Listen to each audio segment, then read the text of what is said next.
Gracias a Dios Todopoderoso llegó la luz.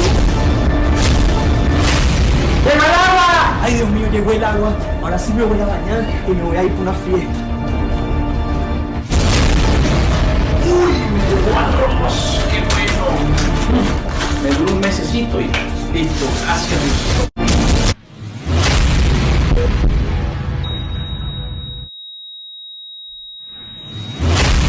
No te acostumbres.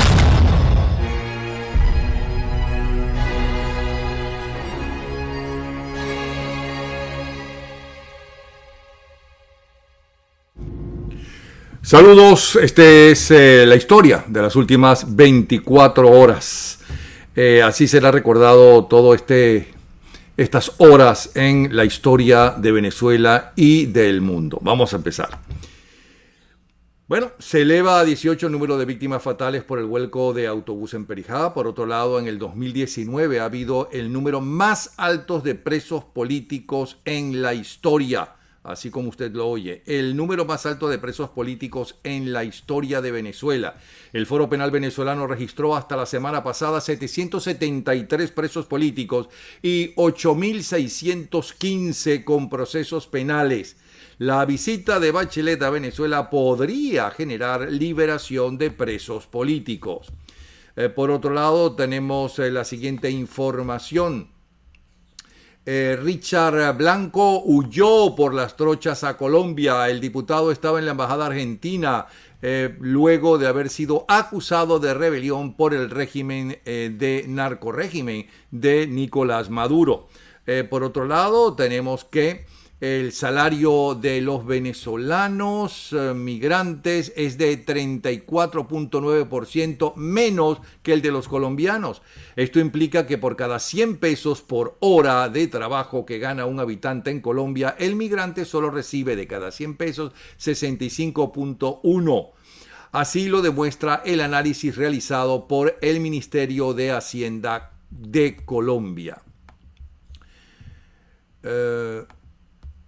Alrededor de 20.000 recién nacidos no tienen nacionalidad al ser hijos de venezolanos nacidos en Colombia. Los niños apátridas son un tema de alta preocupación para organismos internacionales como la Oficina del Alto Comisionado de las Naciones Unidas para Refugiados, ACNUR. Según la normativa, no basta con nacer en Colombia para adquirir la nacionalidad. De eso, por cierto, nos va a hablar en algunos minutos, entre otras cosas, nos va a hablar Berenice Gómez Lavicha, que de nuevo está con nosotros. Por otro lado, tenemos que ONG advierte la difícil situación de muchos venezolanos en el Ecuador. La difícil situación de muchos venezolanos en el Ecuador. También hay venezolanos que se aferran al salvavidas del asilo mientras Perú endurece controles fronterizos, es otro titular.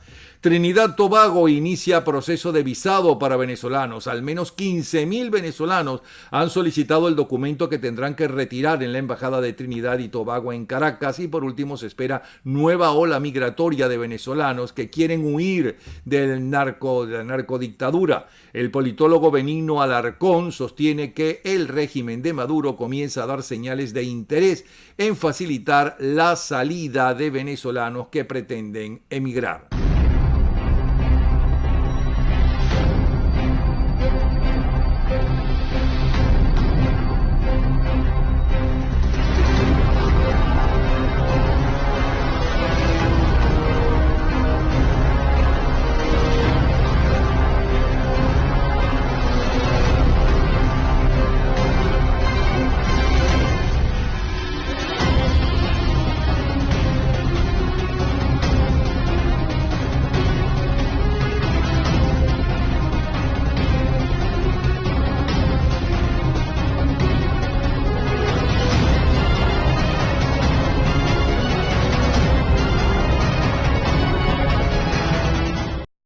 Pero hay más información. Justo Noguera, gobernador del narcorrégimen en el estado Bolívar, giró instrucciones a la Policía Nacional y al Instituto de Tránsito Terrestre para que se sancione inmediatamente a los conductores que encuentren haciendo cola en las adyacencias de las estaciones de servicio en las noches.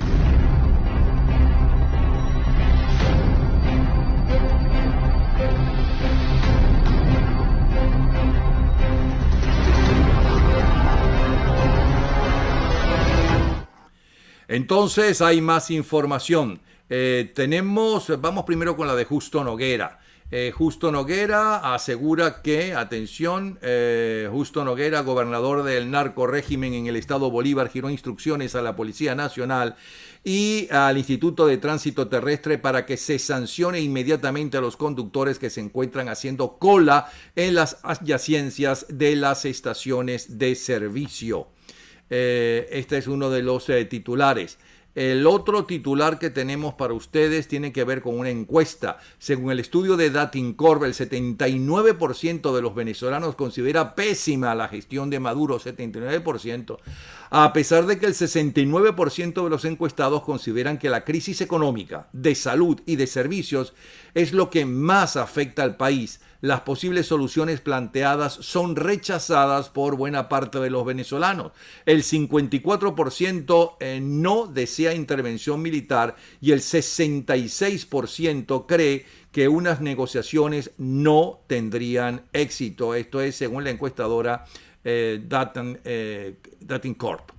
En otro titular tenemos lo siguiente: Rusia ofrece su apoyo al diálogo entre el régimen de Maduro y la oposición venezolana con el fin de hallar una solución y superar la crisis política en el país, informó el Consejo de Seguridad ruso. Pero qué amables.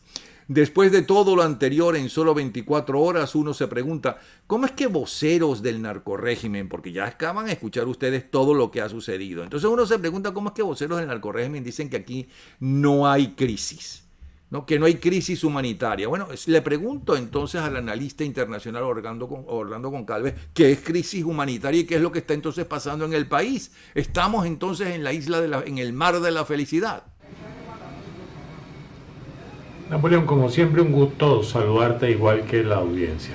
Bueno, ¿qué es una crisis? Según el diccionario, una situación grave y decisiva que pone en peligro el desarrollo de un asunto o un proceso.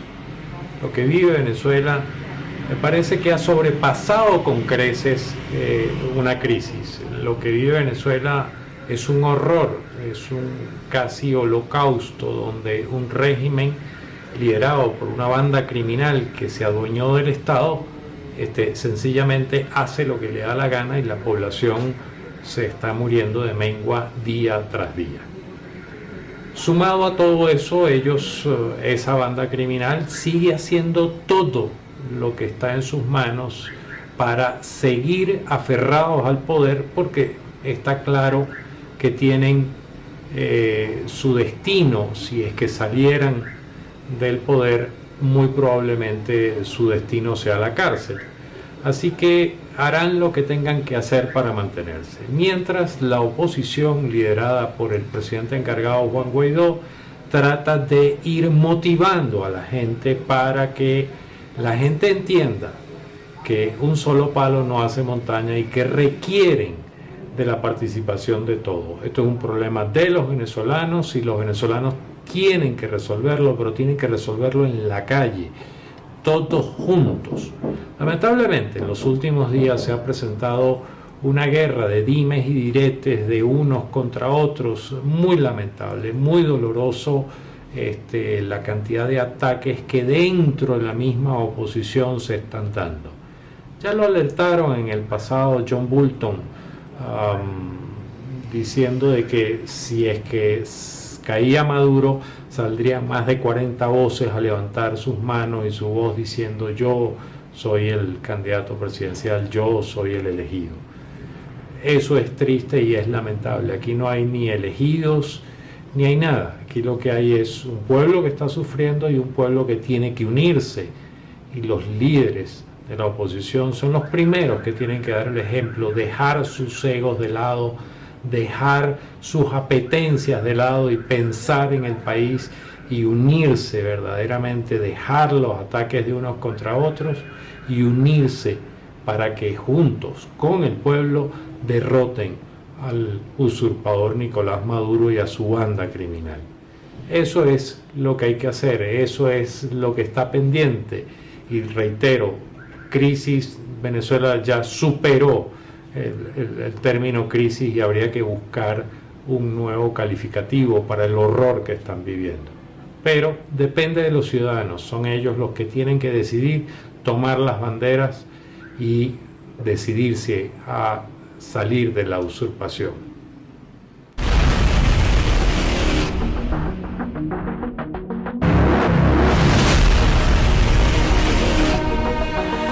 Vuelvo a negar que en Venezuela hay una situación humanitaria. En Venezuela no hay una crisis humanitaria. No es verdad, no es verdad. Venezuela no tiene una crisis humanitaria.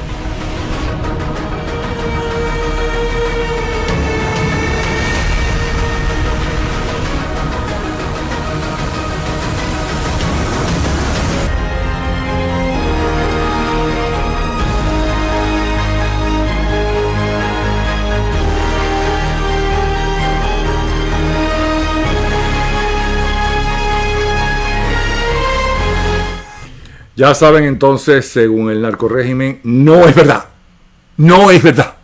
que hay crisis humanitaria, no es verdad. El que se meó cuando lo fueron a meter preso, el que se meó, dice así, no es verdad. Bueno, señores, seguimos con la información. Argentina y Uruguay recuperan la energía eléctrica poco a poco después del apagón masivo, el primer apagón masivo en la historia de Argentina. Hubo apagones menores, pero este es el primer apagón masivo, les guste o no les guste a la gente que lo niega. Bueno, Sandra Torres, en cuanto a las elecciones en Guatemala, parece ser no solamente que ya va a la segunda ronda, sino que al parecer que puede ser la presidenta de Guatemala. Vamos a ver qué nos dice Orlando Goncalves, que es analista internacional y especialista en Centroamérica. Adelante, Orlando, de nuevo. Napoleón, como estaba previsto, este domingo se realizaron las elecciones en Guatemala. Se realizó la primera vuelta y tal cual como estaba previsto, Sandra Torres toma la delantera y pasa a la segunda vuelta con más o menos el 25% de los votos, y hasta ahora pareciera que la tendencia es clara de que el segundo que disputará la segunda vuelta con él será Alejandro Yamatei, quien obtuvo en esta primera vuelta el 14% de los votos. Esa segunda vuelta se hará el 11 de agosto, así que el juego comienza de cero. Ha sido una campaña muy complicada donde los tribunales han quitado del paso a varios candidatos presidenciales, a varios partidos, o sea, se ha judicializado la política. Primero se politizó la justicia y ahora se judicializó la política. Esto ha provocado una alta abstención. Hasta ahora no hay cifras oficiales que nos digan a qué tamaño, a qué nivel llegó la abstención, porque el proceso ha sido muy complicado, a pesar de que el Tribunal Supremo eliminó a varios candidatos. Había 19 candidatos, fórmulas presidenciales en la planilla, en la boleta, y eso hace muy complicado el escrutinio. Además que se elegían 160 diputados, más de 300 alcaldes. Es complicado el escrutinio en Guatemala y va en un proceso muy lento. Pero lo interesante de este proceso fue que Telma Cabrera, una candidata indígena maya de la etnia Mam, logra capitalizar más del 10% de los votos. Esto con una campaña muy austera, pero un mensaje muy claro. Y logra sobreponerse a esa barrera del 2 o el 3% que siempre conseguían a los candidatos de corte indígena. Hay que recordar que en Guatemala hay 22 etnias indígenas distintas y esta señora logró superar algunas diferencias entre las etnias y se volvió un voto de referencia importante. No clasifica la segunda vuelta, pero es un elemento que hay que considerar para el futuro. Así que el juego comienza de cero nuevamente. Sandra Torres en su tercer intento por llegar a la presidencia de la República, Alejandro Yamatei también en su tercer intento, disputarán la segunda vuelta y habrá que verlo porque va a estar interesante. Saludos. Gracias, muchas gracias. Orlando Goncalves, ya saben que lo pueden seguir por su Twitter, Orlando Goncalves, ese es su Twitter. Seguimos con la historia de las últimas 24 horas, así será recordado estas horas en la historia tanto nacional como mundial. Irán está aumentando el enriquecimiento de uranio de bajo grado y en 10 días pasará el límite que se le permite almacenar en virtud del acuerdo nuclear, anunció un portavoz de la agencia atómica iraní. El Kremlin dice que el incidente en el Golfo de Omán puede desestabilizar la economía mundial, así como lo oye. Le pregunto entonces al economista y hombre de Gente de Petróleo, Juan Fernández, cuál es la razón de esta afirmación. Adelante. Adelante. Buenas, Napoleón, y un saludo, inicio de semana a la diáspora a través del programa. Y como siempre, pues agradecido por la oportunidad de poder compartir, ¿no? La información de Rusia señalando la desestabilización de la economía global luego de las declaraciones del secretario de Estado Pompeo sobre el ataque que 2 tanqueros sufrieron en el Golfo de Omán, uno de Noruega y otro de Japón hacia finales de la semana pasada, y en donde responsabiliza a Irán de los mismos, denuncia a la cual ya se sumó, por cierto, Arabia Saudí, quien también ha sido afectada por ataques a tanqueros hace unas 4 semanas atrás, más la información que hoy señala la prensa sobre cómo Irán ya ha indicado que va a exceder el volumen de enriquecimiento de uranio que se había establecido en el acuerdo 5+1. Bueno, conforman toda una situación en donde evidentemente esa posibilidad de desestabilización o de afectación de la economía global puede ocurrir. Sin embargo, vamos a remitirnos a lo que hoy el mercado petrolero señala. El precio del crudo Brent se cotizó en $61.74, el precio del WTI en $52.28, es decir, el mismo precio que había antes de los ataques a los tanqueros. Y digo esto porque un elemento importante a los efectos de esta supuesta desestabilización económica tiene que ver con el suministro petrolero que pasa a través de esa zona en el estrecho de Hormuz con 20 millones de barriles de petróleo diario. Y si los fundamentos del mercado, lo que es oferta y demanda, son los que están señalando el precio del crudo, la opinión del escenario geopolítico ruso para el día de hoy, pues no ha impactado el mercado petrolero y por ende la economía global no se ha visto desestabilizada. Sin embargo, esa es una situación que puede ocurrir, señalando lo siguiente: Irán puede continuar aumentando sus volúmenes de enriquecimiento de uranio. Lo que persigue Irán, sobre todo de los países europeos, es que continúen haciendo negocios en Irán, que compren petróleo iraní, que inviertan en el sector petrolero y gasífero iraní, de manera de poder su economía salir de la crisis en la cual se encuentra. Bien sabemos que países como China, por ejemplo, van a continuar y continúan comprando petróleo iraní, aun a pesar de las sanciones, pero hay otros clientes importantes como la India, Japón, Corea del Sur, que han dejado de comprar suministro de crudo iraní. La conflictividad en la zona, evidentemente, como ya digo, es un tema a seguir. Es muy importante considerar cómo va evolucionando este proceso y estar pendiente de esa situación. Pero por ahora, los fundamentos del mercado son los que han marcado el tema económico, sobre todo luego de estas declaraciones de Rusia. Muchísimas gracias, Juan Fernández, hombre de Gente de Petróleo y hombre de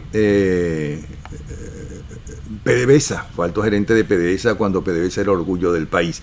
Así estamos iniciando el recuento de lo que es la historia de las últimas 24 horas por YouTube Bravo 24. Le invitamos para que se suscriba en nuestro canal, es completamente gratis. YouTube Bravo 24, voz de la democracia, voz de la libertad. Vamos a agradecer a las personas que hacen posible este espacio con su trabajo para nosotros, pero antes quiero recordarles que tenemos el mensaje de Antonio Ledesma para Michelle Bachelet. Además tenemos el análisis de, por ejemplo, el más reciente desfalco del narco Maduro, Nicolás Maduro, que en 4 le entrega miles de millones de dólares,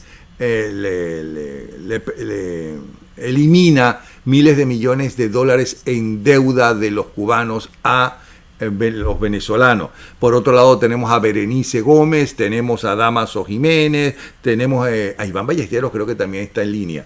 Bueno, vamos a agradecer a Ángela Sago por su libro En nombre de los pobres los multiplicamos, que ya está en Amazon, a Bernardo Jurado, La fragancia de la rebelión, que está en Amazon, a Carlos Rangel y La Venezuela imposible, también lo consiguen en Amazon, a Aptitud Answare en el centro comercial Coral Spring. Ellos, gracias a ellos tenemos también 24 horas por Bravo 24, voz de la libertad y de la democracia. Les saludo a Napoleón Bravo, mi Twitter es Napoleón Bravo, todo pegado. Y les recomiendo, si quieren tener un rato diferente, agradable, de recuerdos, de nostalgia y de aprendizaje también sobre la cultura pop, que se metan en la página www.lomejordenuestravida.com. La producción general es de quien les habla, Napoleón Bravo. Bueno, Antonio Ledesma tiene un mensaje para Michelle Bachelet. Señora expresidente Bachelet, usted va a visitar a Venezuela como alta comisionada de Derechos Humanos de la ONU. Lo primero que le pido, no se preste a legitimar a quien es desconocido como presidente de Venezuela por toda la comunidad internacional. No se deje secuestrar por la narcotiranía. Recorra las calles sin ruta previa y verá a la gente comiendo de la basura. Preséntese de manera sorpresiva al Hospital JN de Los Ríos y se va a enterar por qué siguen muriendo criaturas en el país más rico del mundo en petróleo. Hable con el doctor Oleta y le explicará por qué han regresado las endemias de la malaria, el sarampión y la difteria. Hable con el doctor José María de Viana y le dará detalles de cómo en Venezuela no hay agua, no hay gasolina, no hay gas. Hable con la doctora Susana Rafali y le dará un relato de por qué en Venezuela hay miles de niños sentenciados a un futuro asiago porque padecen de una desnutrición crónica. Vaya a la tumba y va a sufrir en carne propia los horrores, recordará los horrores que sufrió su padre en la dictadura chilena. Hable con los presos políticos, los civiles y militares y les van a relatar cómo han sido torturados. Presidenta Bachelet, contamos con usted. La democracia de Venezuela, la libertad, la justicia, esos valores y principios que usted ha defendido, hoy necesitan de su voz para que Venezuela, junto con el presidente Juan Guaidó, logre definitivamente el cese de la usurpación. Gracias, Antonio Ledesma. Muchas gracias. Ese es el mensaje de Antonio Ledesma a Michelle Bachelet. Esta es la prensa internacional lo que dice el New York Times. Irán amenaza sobrepasar los límites establecidos para el enriquecimiento de uranio en el acuerdo nuclear del que los Estados Unidos se retiró. Acrecentando las tensiones de la región, Irán dijo que rompería el acuerdo en 10 días a menos que los aliados europeos cofirmantes del acuerdo tomen medidas para aliviar las presiones y bloqueos económicos de la administración Trump ha impuesto a ese país. Eso es en cuanto al New York Times. Vámonos ahora al Washington Post. El Washington Post destaca: el depuesto presidente de Egipto, Mohamed Morsi, muere en plena corte durante el juicio en su contra. La televisora oficial del país informó que la muerte aparentemente había sido causada por un ataque al corazón. El exmandatario de 67 años había estado encarcelado desde el 2013, cuando fue derrocado por un golpe militar. Y ahora saltamos a USA Today. USA Today la destaca: Corte Suprema ratifica estándar para el doble peligro judicial que pudiese afectar el impacto potencial de indultos de Donald Trump. La decisión establece que un acusado puede ser juzgado en cortes estatales y federales por el mismo crimen u ofensa. Esto puede afectar la capacidad del presidente Donald Trump de perdonar los acusados y convictos involucrados en el escándalo de la interferencia rusa en las elecciones del 2016. El presidente no tiene autoridad constitucional para conceder indultos para personas acusadas en cortes estatales. Es el principal titular, repito, de USA Today en el día de hoy. Este espacio se lo debemos y se lo agradecemos a la gente de Aptitud Answare en el centro comercial Magnolia Shops en Coral Spring. Pero seguimos con la información internacional. Vamos ahora con CNN, principal titular: Estados Unidos reveló nuevas fotos fotos que incriminan al régimen de Irán en los ataques contra petroleros en el Golfo de Omán. El Pentágono publicó 11 imágenes tomadas desde un helicóptero de la Marina con evidencias de la agresión que sufrió el buque japonés Kokuka Kunyoremen. Expertos de la Armada explicaron que el objetivo no era hundir a la nave. Esto en cuanto a CNN en español. Vamos ahora a NTN 24. Para NTN 24, el principal titular a esta hora es que fondos supuestamente malversados no corresponden a la ayuda humanitaria según Guaidó. Lo que hemos hecho es proteger los activos de Venezuela, dice Juan Guaidó. Un segundo titular, según Duque, Londres busca ayudar a Colombia para atender a migrantes venezolanos. Tercer titular, diputado Richard Blanco huye del régimen venezolano con destino a Colombia. Y cuarto titular, foro penal. En el 2019 hubo el número más alto de presos políticos en la historia de Venezuela, así como lo oyen. Está en la revolución bolivariana. Así están las cosas. Bueno, seguimos con la historia de las últimas 24 horas. El narcodictador al servicio de la tiranía castrista borra de un plumazo una deuda de 3.000 millones de dólares. Se lo robaron al erario nacional entre los narcos de Cuba y los narcos de Venezuela. Castro Cando, el investigador de este escándalo, nos tiene en este momento, lo tenemos ya en línea, nos tiene los detalles. Ocando, adelante. Napoleón, buenas tardes, gracias por tenerme en tu programa. Bueno, la investigación que hemos publicado hoy en primerinforme.com consiste en básicamente indagar el alcance de un documento, un punto de cuenta firmado secretamente por Maduro, en el cual prácticamente borra de un plumazo con su sola firma una deuda de 3.000 millones de dólares que mantenía Cuba con Venezuela. Y lo interesante de toda esta operación es que se hizo después que Maduro hizo un viaje a mediados de 2016 para Cuba, por un lado, luego regresó, el punto de cuenta lo presenta a Delcy Rodríguez, que en ese momento era canciller, y luego incluye una cantidad de préstamos, por ejemplo, con Bandes, préstamos con Fonden, el fondo que estuvo muy lleno cuando había un precio importante del petróleo, pero que básicamente fue dilapidado, y Cuba se llevó una parte importante. Luego hay una cantidad de contribuciones para establecimiento de compañías, compra de acciones, es decir, una cantidad de items o de conceptos dentro de contabilidad que básicamente no se puede tracear, es decir, no se trata de algo que tú puedas, es decir, por ejemplo, paquetes de acciones. Hay, por ejemplo, un préstamo que se hizo a cambio de unas letras del Banco Central de Cuba. ¿Cuánto puede valer unas letras del Tesoro o del Banco Central de Cuba? Unos bonos, perdón. Y la otra, la contraparte, la cosa más interesante es que Cuba para justificar este tipo o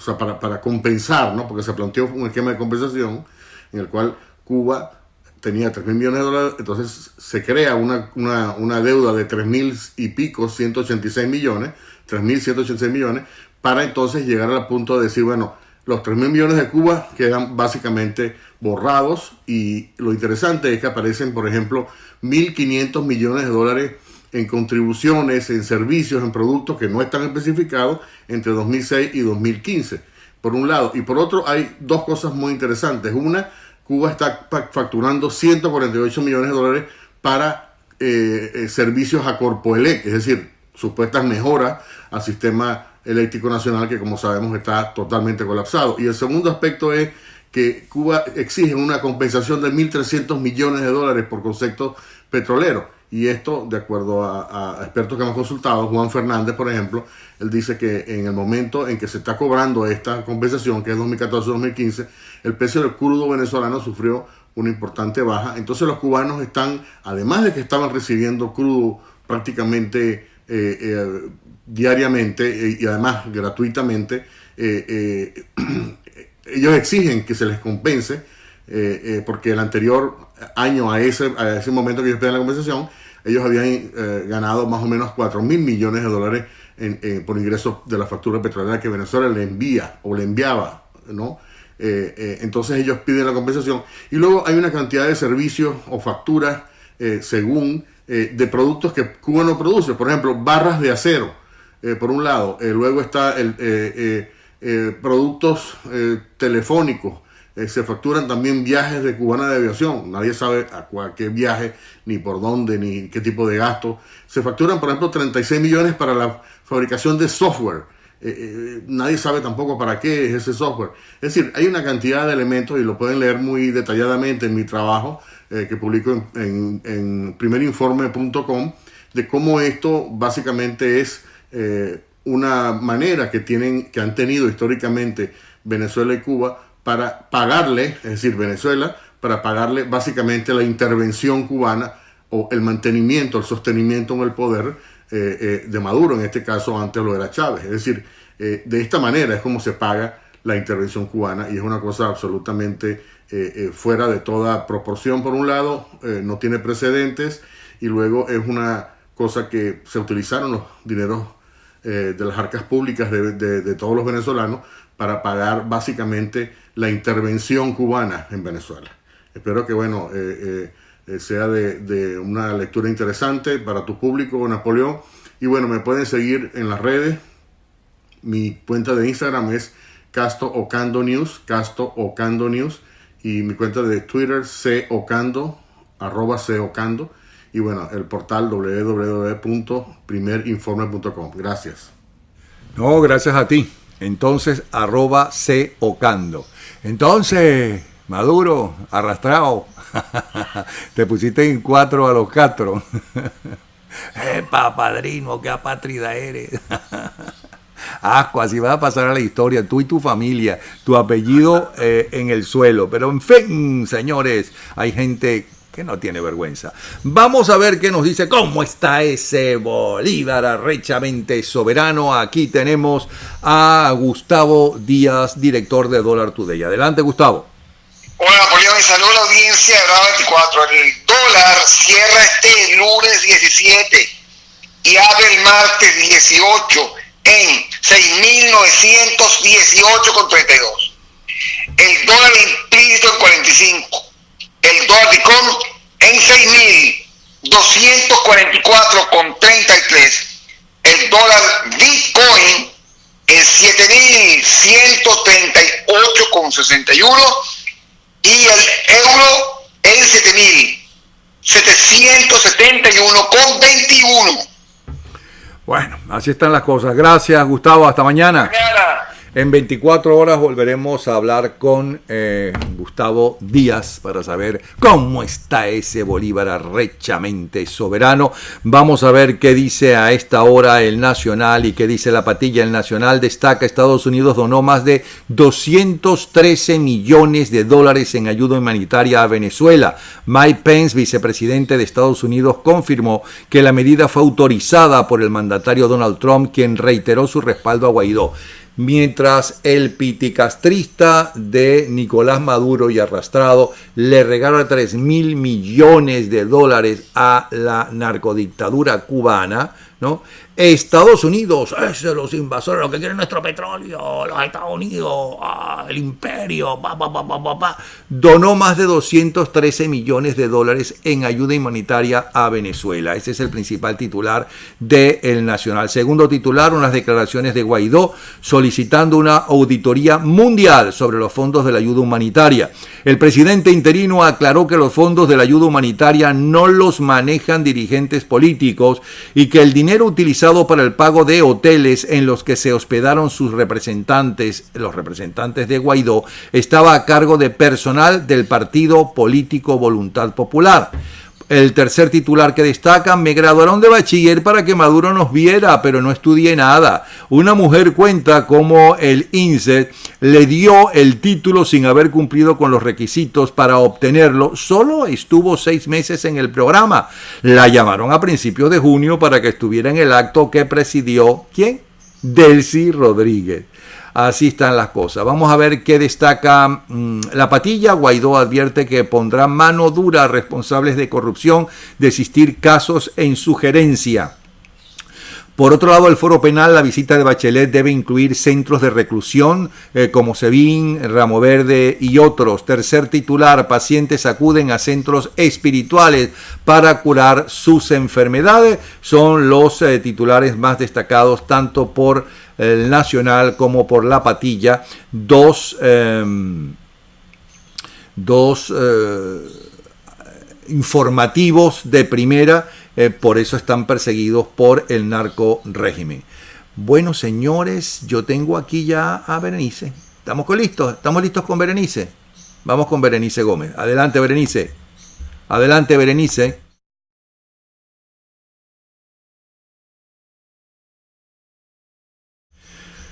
Bueno, será mañana que tendremos a Berenice Gómez, porque como verán se congeló la imagen. Vamos ahora con Iván Ballesteros. ¿Estamos listos con Iván? Iván Ballesteros, adelante. Hola Napoleón, un gran saludo para todos en Bravo 24. Como siempre aquí dándoles lo mejor de lo mejor para tener una Venezuela libre y democrática. Fíjate lo siguiente, este caso de los hechos de corrupción con el dinero de la ayuda humanitaria se ha convertido en una papa caliente que nadie quiere tener. Guaidó ahora dice que él mandó a hacer una investigación profunda porque se robaron un dinero que debió ser administrado y debió llegar donde debía llegar, especialmente aquellos militares que atendiendo el llamado de Guaidó se levantaron contra Maduro y tuvieron que salir de nuestro país y hoy se encuentran en la frontera denunciando ellos mismos la necesidad que están pasando y que nadie los apoya. Pero por si fuera poco, Humberto Calderón Berti dice también que se está haciendo la investigación y que llamaron a los organismos de seguridad de Colombia para que haga una investigación profunda de quién se agarró ese dinero y cómo se lo agarraron. Los voceros de Voluntad Popular tratan de lavarse las manos y dicen, esa investigación la mandamos a hacer hace 2 meses. Guaidó estaba en cuenta, sí, pero resulta que se descubrió fue recientemente, porque si no la cosa sigue tapada. O sea, corrupto es corrupto, sea de la plaga roja o de las fuerzas opositoras multicolores. Igualitos son de choro. Por eso yo digo, Napoleón, que cuando llegue el momento hay que hacer una limpieza profunda, no solo en la administración pública, no solo en la organización militar, sino en las organizaciones políticas. Hay que darle la oportunidad que surjan nuevas organizaciones políticas con gente proba, con gente preparada, con gente capaz, con gente que le han cerrado el paso porque no pertenecen a las franquicias políticas que existen ahora. Entonces hay que darle paso a aquella figura que existió hace tiempo en Venezuela, que eran los candidatos independientes, que representaban únicamente al pueblo, como salió Enrique Capriles Radón, que la primera vez que fue electo diputado y que quedó presidente de la Cámara de Diputados en el año, si no me equivoco, 1998, cuando triunfara Hugo Chávez Frías, que él quedó como diputado. Él era candidato independiente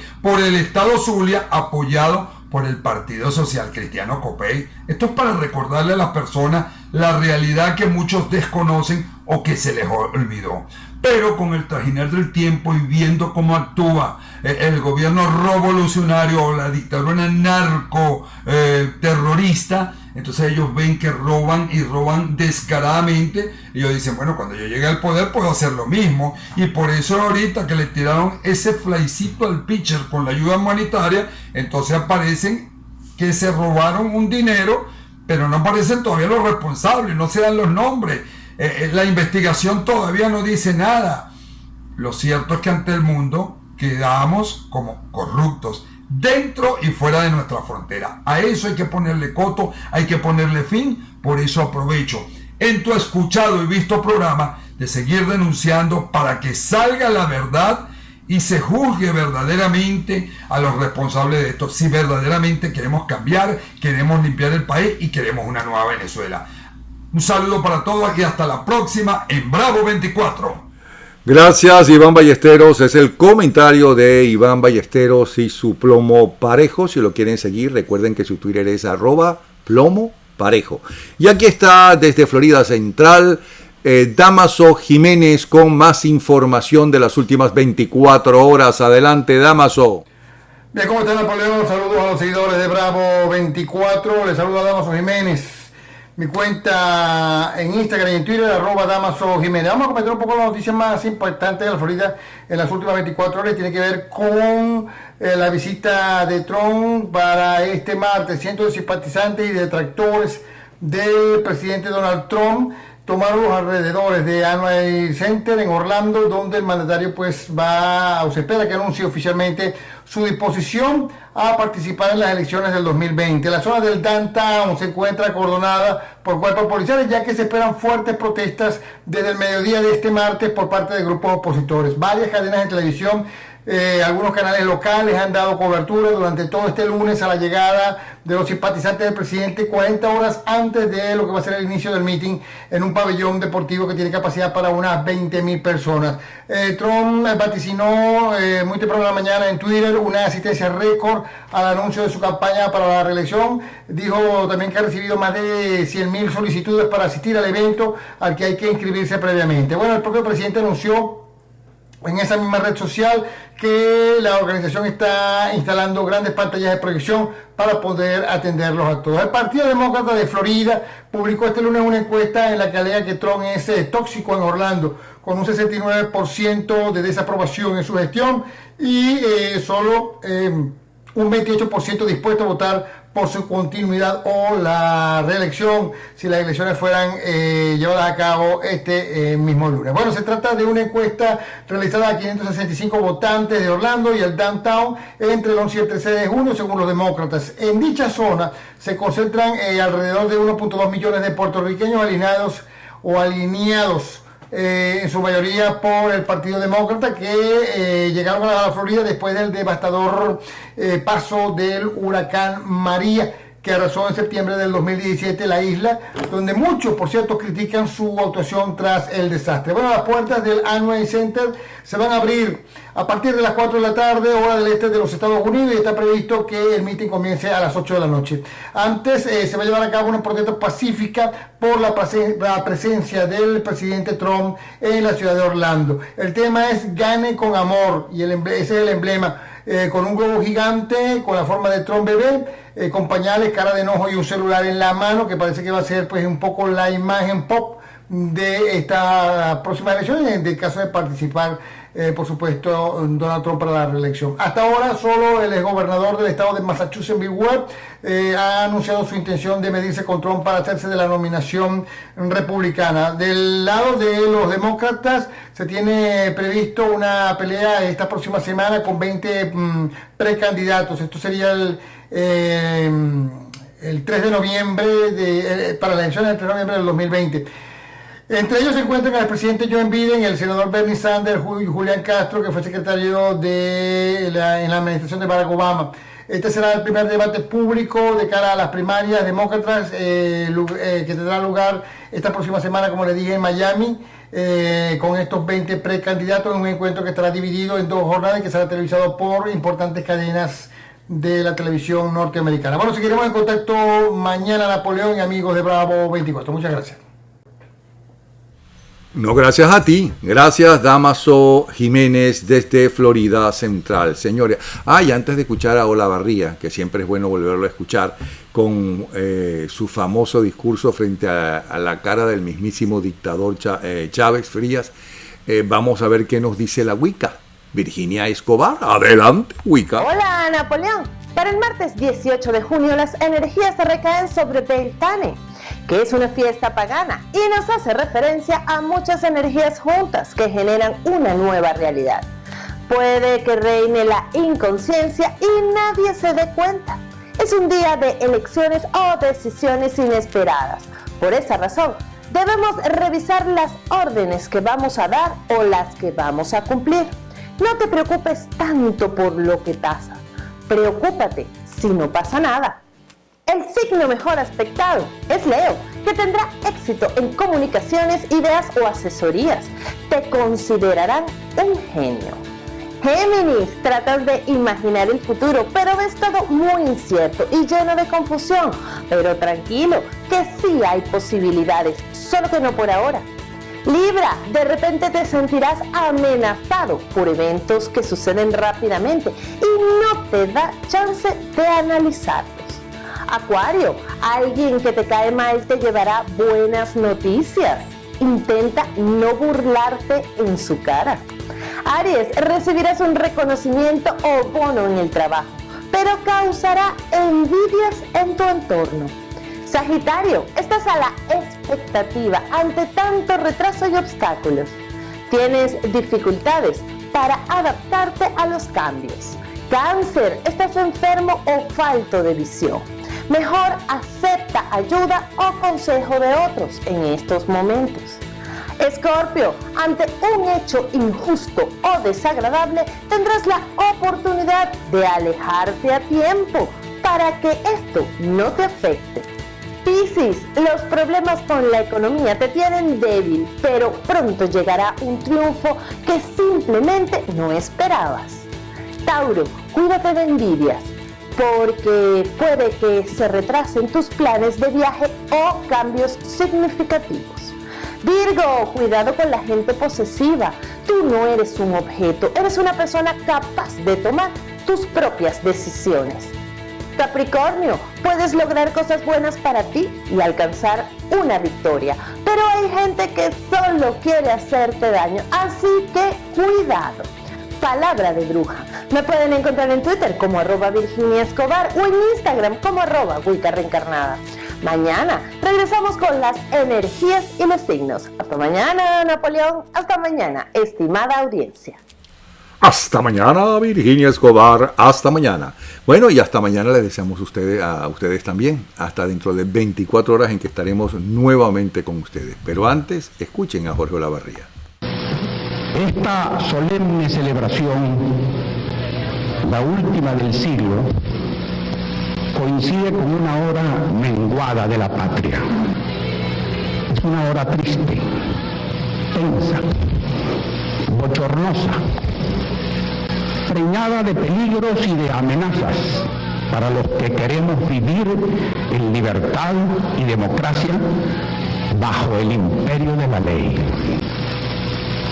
No es hora de historias pasadas. La historia se está haciendo aquí y ahora.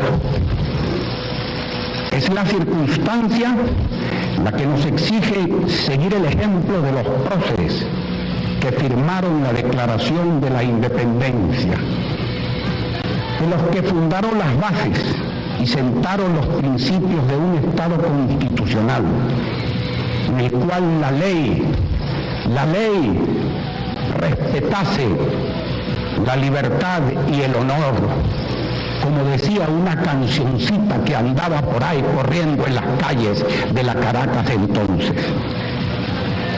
Es la hora de hacer verdad el himno que hoy cantamos. Es hora de hacer como ellos, no de hablar de ellos, porque si no, seguiremos cantando que el vil egoísmo otra vez triunfa. Con el recuerdo de las heroicidades de los libertadores no vamos a exculpar las cobardías de hoy. Así no aprenderemos las lecciones que con el sacrificio de sus vidas nos dieron quienes firmaron el acta que acaba de ser leída. Con esa retórica apenas lograríamos anestesiarnos del dolor de las verdades que hoy nos abochornan y que nos han traído donde estamos. Por ese camino no nos vamos a encontrar jamás con nosotros mismos. Los hechos de hoy plantean ante la conciencia moral de los venezolanos de hoy la obligación de hacer algo por lo que hoy amenaza la esperanza de cambiar lo que hay que cambiar. Esos hechos pueden hacer, y si se les deja, van a hacer, retroceder a Venezuela a un ayer cuyos atavismos de violencia están latentes y solo falta alguien que los despierte. Y alguien los está despertando. Mañana nadie podrá declararse eximido de responsabilidad. Si hoy cada quien no asume la responsabilidad que le corresponde, sin egoísmo, sin cobardías. Para las revoluciones que están revolucionando al mundo de hoy, la retórica heroica de las revoluciones de ayer de poco valen. Esa retórica heroica no nos hace más ricos, ni más sabios, ni mejores ciudadanos. No nos consuela de lo que somos con el recuerdo de lo que fuimos. Lo que ellos hicieron ayer no nos exime de lo que nosotros aquí y ahora debemos hacer hoy. La valentía que vale en el mundo del siglo XXI no es la valentía del asaltante temerario, es la valentía del saber, la valentía del trabajo, la valentía del dominio de una tecnología que ha cambiado al mundo en los últimos años más que todos los cambios del milenio que concluye, y que va a cambiar la dinámica política de las sociedades humanas a extremos que la imaginación no alcanza a imaginar. Esta debe ser la valentía de los venezolanos, que tienen que ser valientes en el siglo XXI. Para ellos, para los venezolanos de mañana, los venezolanos de hoy y ahora, que tenemos alguna responsabilidad, debemos tener hoy y ahora el valor y la decisión que se necesita para enfrentarse a la orgía de insensatez demencial que nos empuja hacia atrás, que nos lleva a desandar caminos andados, que nos induce a repetir errores cometidos. Si los venezolanos nos dejamos alucinar por un demagogo dotado del talento de despertar odios y atizar atavismos de violencias, con un discurso embriagador de denuncia de corruptelas presentes y heroicidades pasadas, el año entrante Venezuela no va a entrar al siglo XXI. Se quedará rezagada en lo peor del siglo XX o retornará a lo peor del siglo XIX.